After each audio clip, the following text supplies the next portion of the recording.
Hello everyone, and welcome to my channel. This is an educational channel. We look at theories of everything and other things that might help you out in your life that you might not know about. Today is video number 419 that we've done on the reciprocal system of theory from Dewey B. Larson. And Mr. Larson in 1959 proposed his two fundamental postulates upon which he constructed a theoretical universe. So these two postulates stated how the universe operated, and then through a process of deduction he derived a theoretical universe about, okay, if my postulates are correct, this is what my universe would look like. And then he compared his theoretical universe with the empirical universe of the legacy scientists, things that they had measured in their laboratories and compiled in their scientific tables. In particular, we're looking at, in this set of videos, we're looking at Larson's book, Basic Properties of Matter, which goes over chemistry. So he compares his theoretical results on the basic properties of matter with the tables that the chemists had put together for some of these basic properties, such as the interatomic distance, which is what we're working on here. Also, the compressibility and the specific heat and melting point, boiling point, and so on. Now, the major part of Larson's theory is articulated in his first fundamental postulate. The universe is composed entirely of one component, motion, existing in 3 dimensions, in discrete units, and with 2 fundamental aspects, space and time. 2 reciprocal, sorry, I've done that twice in a row now, 2 reciprocal aspects, space and time. And that's why he calls it the reciprocal system, because of the reciprocal relation of space and time in motion. Motion is a fraction that is got space or time as the numerator and time or space as the denominator. But space or time can come in 3 dimensions, as it does motion. And so it's a little bit more complicated than just time over space or space over time. They can have exponents as well. When Larson refers to the concept of motion, it's a little bit different than what you would normally think of. Larson is referring the contents of the universe are made out of scalar motion. This is a kind of non-localized, more generalized motion that has a magnitude but has no specific direction. You can envision a scalar motion as a, if you imagine a balloon and then you put dots on it with a marker, if you blow up the balloon, all of the dots will be moving away from each other. So that's an outward motion, an outward scalar motion. But there's no specific direction. Each dot is moving away from each other dot. And there's no real way to, determine the directions. Not until you assign a reference point, until you arbitrarily assume that one of the dots is motionless. And then you can start making judgments about direction. And then Larson refers to this as the progression. You could also think of it as the flow. And then the inverse of that, sucking in the balloon, contracting balloon, all of the dots will be moving toward each other. And that is analogous to gravitation. And that's why people think that there are gravitational fields, because they are stopping the universe by assuming that one of the dots is motionless. When you do that, then you can start determining the gravitational field, or the field of attraction, between two separate dots. But in reality, all of the dots are moving toward all of the other dots. There's no field there. That's why Larson calls the force of gravity as an as-if force. It acts as if there is a field there, but there isn't. It's just a scalar motion. This kind of motion was also observed by Hubble and his folks back in the 1920s, that all of the distant galaxies are moving away from each other. So the galaxies are also participating in this kind of motion. Unfortunately, the scientists blamed that, attributed that motion to the Big Bang, as opposed to the expanding balloon model. And when you attribute it to the Big Bang, you basically are stopping the universe again, and assuming that our galaxy is motionless. So this is, an erroneous,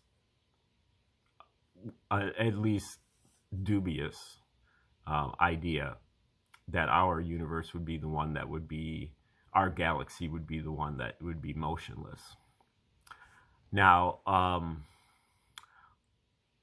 other aspects of this first postulate, the universe is made out of motion, particularly scalar motion. Motion is the relationship between space and time.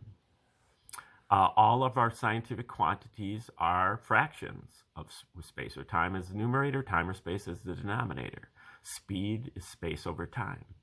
Energy is time over space. Matter is time to the third over space to the third, and so on.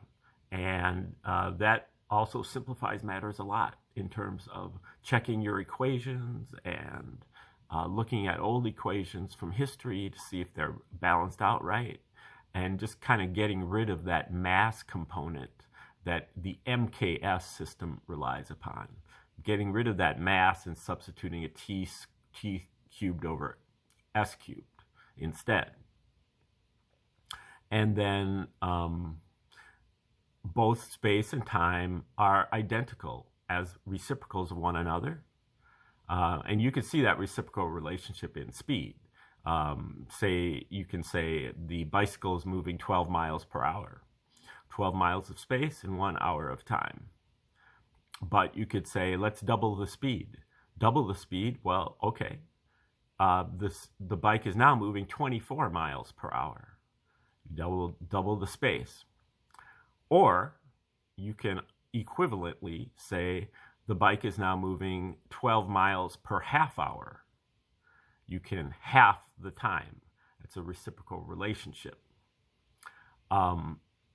Then also, space and time have not only their scalar aspects, which Larson calls clock time and clock space. The clock is always, time is always getting further and further apart. Space is always getting farther and farther and farther apart, like on the surface of an expanding balloon. But then when you stop the universe, then you can also see coordinate space and coordinate time. This is a three-dimensional distribution of space, coordinate space, 3 dimensions like XYZ coordinates or volume in a still frame. And so in our environment, we generally couple the coordinate space with clock time. Okay, so we see 3 dimensions of space in a still frame, and the clock is always moving forward, always getting later and later and later, or farther and farther and farther apart from now. And if we were in a different part of the universe we would see the reciprocal of that, which is 3 dimensions of time, coordinate time. Maybe you would call that with IJK coordinates in a still frame, and clock space. Space is always getting farther and farther and farther apart. The flow of space. And the reason why we can see those two, or know of those two different kind of reference systems, the spatial and the temporal reference systems, is because of this discrete unit aspect of this postulate. Time and space and motion come only in discrete units. You have to have a full unit of space before you have space. You have to have a full unit of time before you have time. If you have 1 unit of space in 1 unit of time, you have what Larson calls unit speed. And unit speed is the speed of light. 1 over 1 equals 1. So the speed of light in Larson's universe is the midpoint of the universe, or the background of the universe, or the initial point, the empty universe, the origin, the 0 point. Even though it's 1, it serves as a 0 point in this universe. Half the universe is moving faster than the speed of light. That's called the cosmic sector. And that's where you have coordinate time and clock space. And half the universe is moving slower than the speed of light. That's the familiar sector of the universe that Larson calls the material sector, where we have clock, coordinate space, and clock time. And then that discrete unit part also creates 2 subregions in there, which are what Larson calls the time region and the space region. The time region is in the material sector. That is where the interactions, like for molecules, atoms and molecules, where the interactions are occurring within 1 unit of space. 1 unit of space is about 4.56 times 10 to the minus 8 meters. And when you have interactions that occur in less than that 1 unit of space, then you don't have space. And since the universe is composed of motion, which is the relationship between space and time, if it's not space, then it has to be time. So this is what Larson calls the time region. And so when you cross that boundary, that unit space boundary, the rules again invert, just like they invert when you cross the unit speed boundary. So when you move into the time region, all of a sudden the progression is not moving outward, but it is moving inward towards 0 space. And the gravitation is not moving inward, but it is moving outward toward unit space. And the same thing occurs in the cosmic sector, except that is called the space region, and that occurs within 1 unit of time. So gravitation and the progression again invert, but this is the progression of time. So time now, the progression moves toward 0 time, while gravitation moves outward toward unit time. Okay, now in chapter 2 here of this book, we've done about 4 episodes here, and about 13 total episodes on this book, Basic Properties of Matter. So if you want to go back to the beginning, go back that many episodes. But we are smack dab in the middle of chapter 2, and he's talking about the distances, interatomic distances, in particular for the division 3 elements. The division 3 elements are the elements with valence greater than 4, but they are on the right-hand side of the periodic table. So the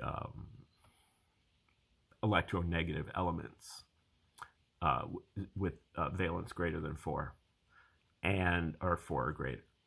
I'm not sure which it is, but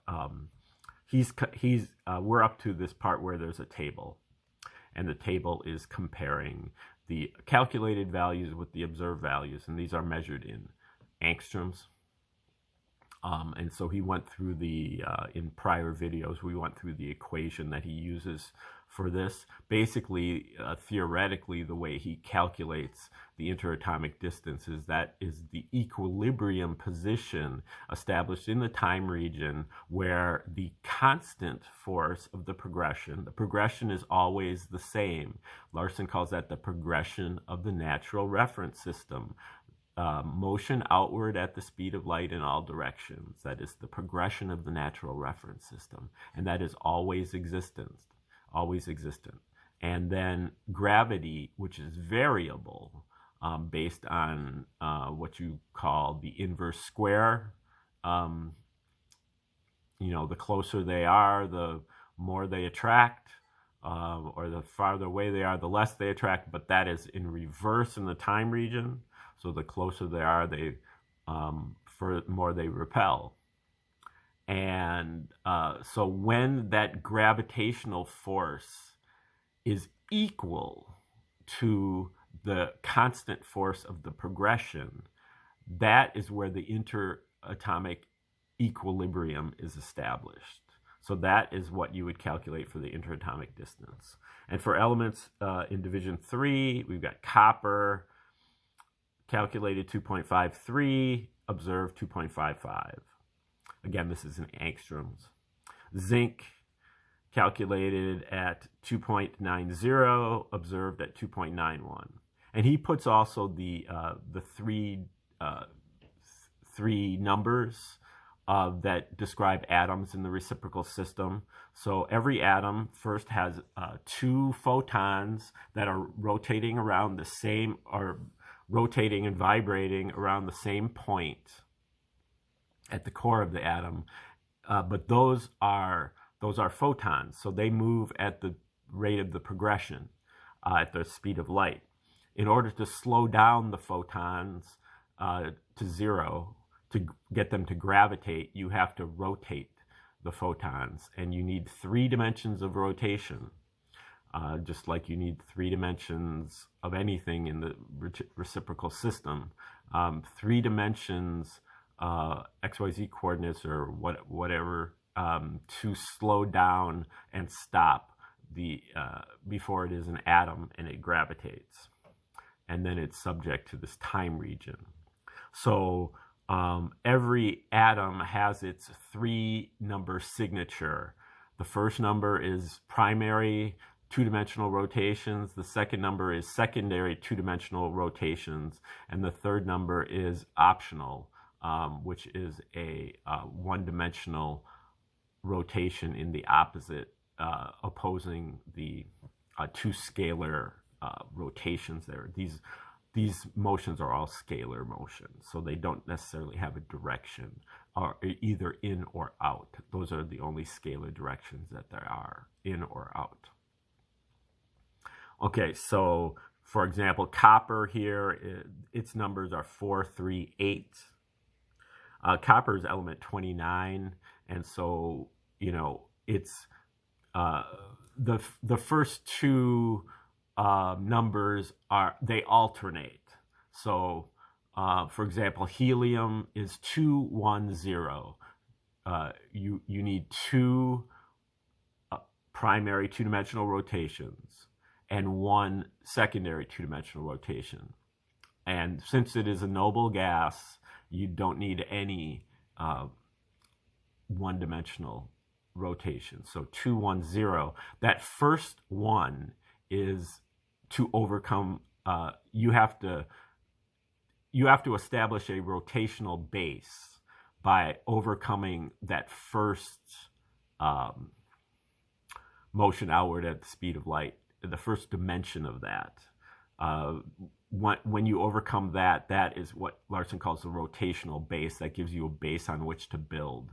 So that extra rotation is extra 2-dimensional rotation is always there, and it is so building up, they alternate. So taking the noble gas series, you got helium is 210. Neon, the next noble gas, would be 220.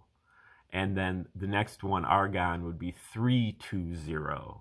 And then krypton, the next one, would be 330. And then you move up to, for some reason, I feel like I'm doing that wrong. But I think that's right. There might be an extra. I know helium is 210.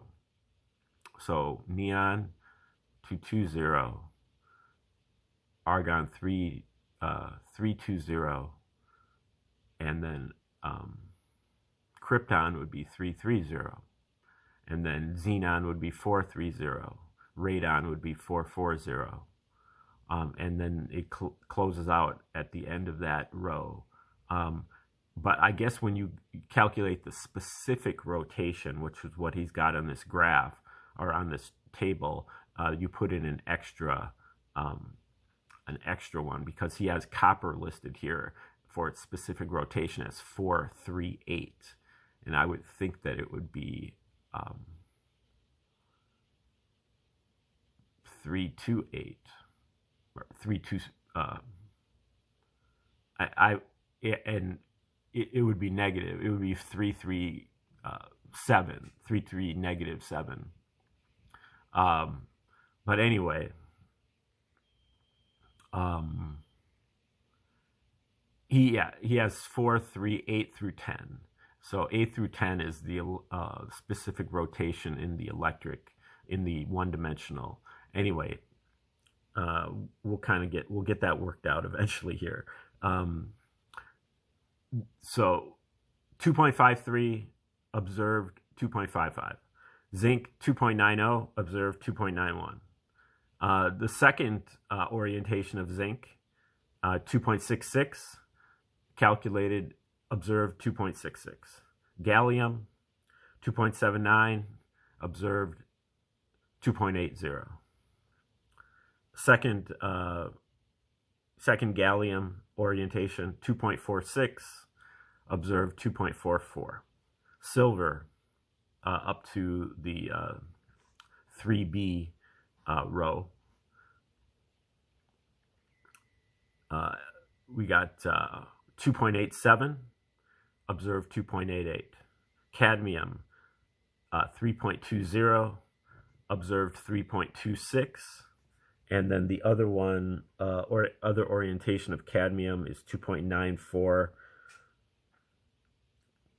observed 2.97, and so on. He's got many other elements here. Going to the next row would start out with hafnium, 3.26, observed 3.32, tantalum, 2.67, observed 2.66, and so on and so forth. Gold, 2.87, observed 2.88. Mercury, 2.98, observed 3.00. The other orientation of mercury, 3.43, observed 3.47. And, okay, so the secondary positive orientation is not possible in the electropositive divisions, as 8 minus X is negative in these divisions. And like the negative orientation itself, an 8 minus X negative combination would be confined to a subordinate role in one or two dimensions of an asymmetric structure. Such a crystal structure cannot compete with the high probability of the symmetrical electropositive crystals, and therefore does not exist. In the electronegative divisions, however, the 8 minus X displacement is positive, and there are no limitations on it, aside from those arising from the high displacement values. The effective displacement, again, Larson uses the term displacement instead of speed, because the legacy scientist measure speed because their reference point is 0. So they measure the difference from 0. But Larson is measuring the difference from the progression of the natural reference system, the outward at the speed of light in all directions. That is Larson's baseline, his 0 point. That because Larson has a universe of motion. So you have to be able to conceive of motion without anything moving. Motion precedes all of that. And so the universe is in motion before there's anything in that universe. And so Larson makes his measurements from that. And so he calls these speed displacements because there is already a speed outward at the speed of light in all directions. His speed displacement is how far away from that speed are we talking about? And those are always in integers, occasionally halves, but basically in integers, quantized. So that's what he's talking about when he says speed displacement, or the effective displacement of the secondary positive orientation is even greater than might be expected from the magnitude of the quantity 8 minus x, as the change of 0 points for the two oppositely directed motions is also oppositely directed, and the new 0 points are 16 displacements apart. The resultant relative displacement is 16 minus 2x, and the corresponding specific rotation is 18 minus 2x. I'm a little bit lost when he does this 8 minus x or 16 minus 2x thing. I'm going to try to figure that out over time here, but I think it's just a simple algebra thing that's got me discombobulated with this. Basically, though, what it means is just if you're talking about the periodic table, and you're talking about, going from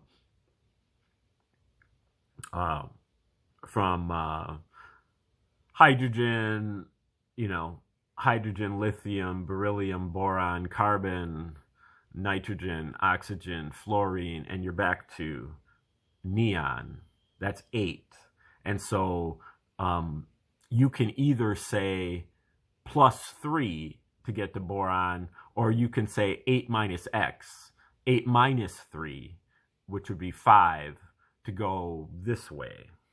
So he's saying that the whole circle around is 8, and you can either use the positive orientation x, or you can use 8 minus x.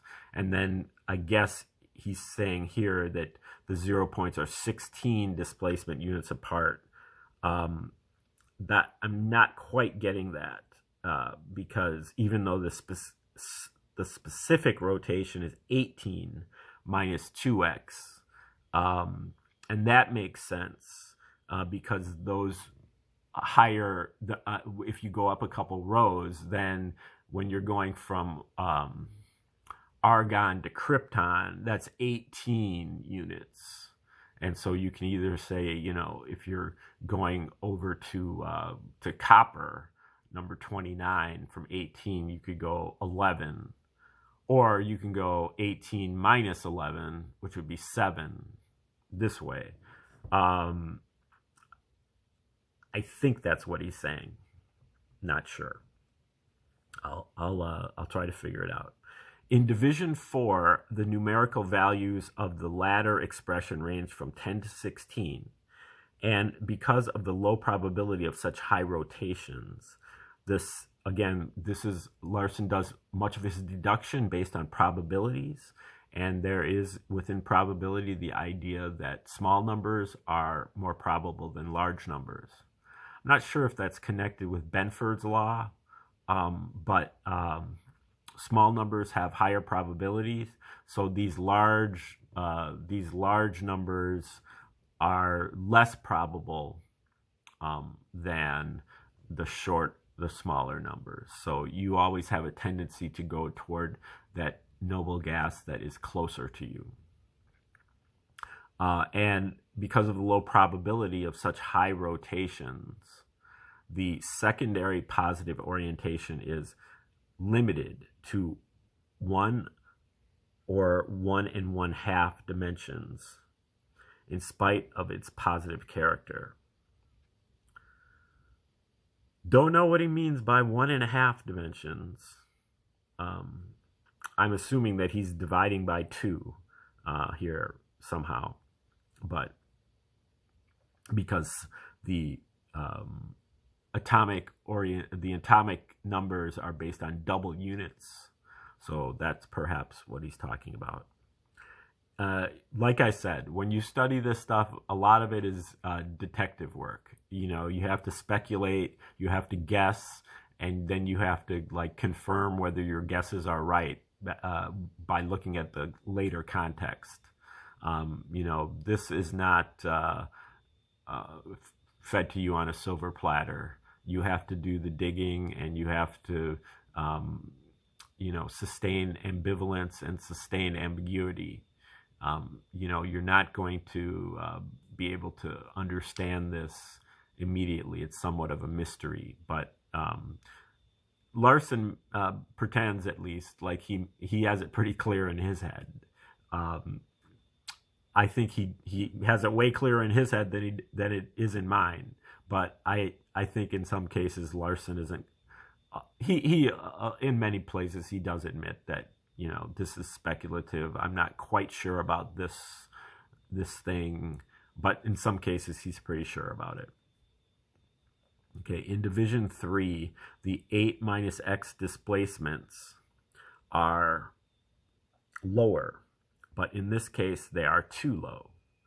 A 2-unit separation of the 0 points, 16 displacement units, cannot be maintained unless the effective displacement is at least 8, 1 full 3-dimensional unit. That is 2 times 2 times 2. The secondary positive orientation is therefore confined to division 4. Okay, we're going to stop right there, and we'll start trudging through this chapter again tomorrow. And you know, this is only for the you know, the strong-hearted folks who really want to learn this and are, you know, somewhat bulldogish about it, because you know, this isn't this is just like all esoteric studies. You have to you know, you have to put in a lot of work. You have to do a lot of repetition. You're trying to change your paradigm, but the rewards will be there. Eventually everyone's going to have to learn this stuff, so you might as well get in on the ground floor. Thanks for tuning in.